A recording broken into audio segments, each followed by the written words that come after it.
Morning, how y'all doing? You know, it's a smooth one. I'm about to go pick my nieces up from their Saturday test preparation for the ELA, you know, citywide test for the kids in public school. And I'm going to talk about my Knicks. I don't know what they're going to do today. I guess they're playing Golden State, so it's going to be a little shootout thing. I mean, it's going to be a lot of man on man defense.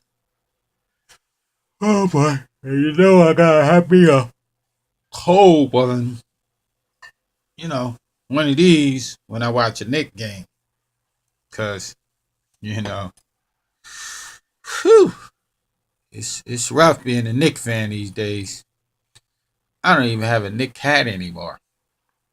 And I don't even know if I'm gonna be able to watch a Knick game because my laptop is in the shop and I don't have a cable connection. I gave my niece the cable box, so I might not even be watching it. I might be lucky enough to listen to the Knick game because this desktop computer can't get first row sports and connect to the Knick basketball game. So I probably won't be watching it at all today. But that neither here said or there. I feel that we got some urgent issues we need to take care of, as soon as this season comes to a close. Number one, we need a point guard. Number two, we need a big reserve center, that can give Lopez a break. And the players that we have right now, they're not smart enough to play the triangle offense, which Phil wants to be played. They're not those type of players. All the other teams that he had playing the triangle offense in the past, those were high IQ basketball players. Melo, I don't know. It looks like you're getting back to the way you were when you played at Syracuse, doing all the little things to make sure your teammates excel and get better. Porzingis, you know, you're not strong enough to play in the paint. They're gonna push you around, so a lot of the weight inside the paint is falls on Lopez. And our guards, talking about Double A, Calderon, Vujicic, um, Galloway, and Grant. They, I don't know.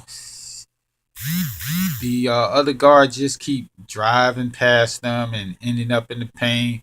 So, our big men, even though our little enforcer, Quinn, they're picking up all these cheap fouls because they got to rotate off their man onto a guard that's penetrating in the paint.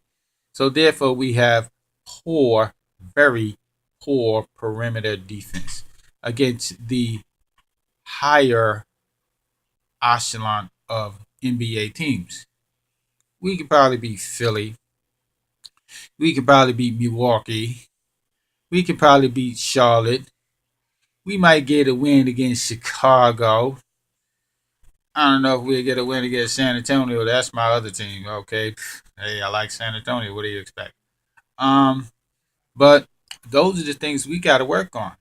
So we got the rest of the season to see if we can get this team to gel together and as a cohesive unit and work. And I don't know, we got Rambus as a coach, but okay. I nominate like Mark Jackson or somebody like that, somebody that can light a fire under them to get them to play a little harder.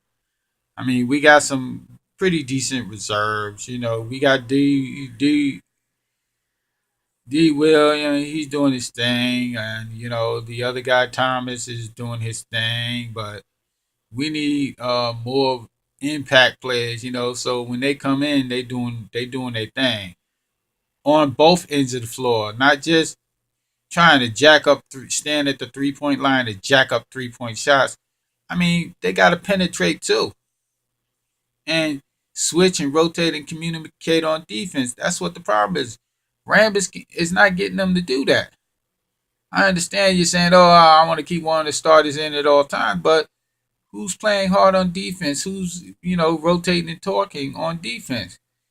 Oh, every time I see y'all, these little point guards and shooting guards, they're driving to the basket, causing and one fouls on Lopez, Porzingis, Melo, and O'Quinn, and so on and so on. I mean, our perimeter defense sucks.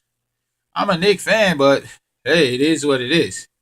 This is a smooth one. I'm having put my rant out there. Thanks everybody for listening to my rant. Wow. I hope the Knicks do beat the Warriors, but you know, I'm from Coney Island right now. Warriors, come out and play. I'm out.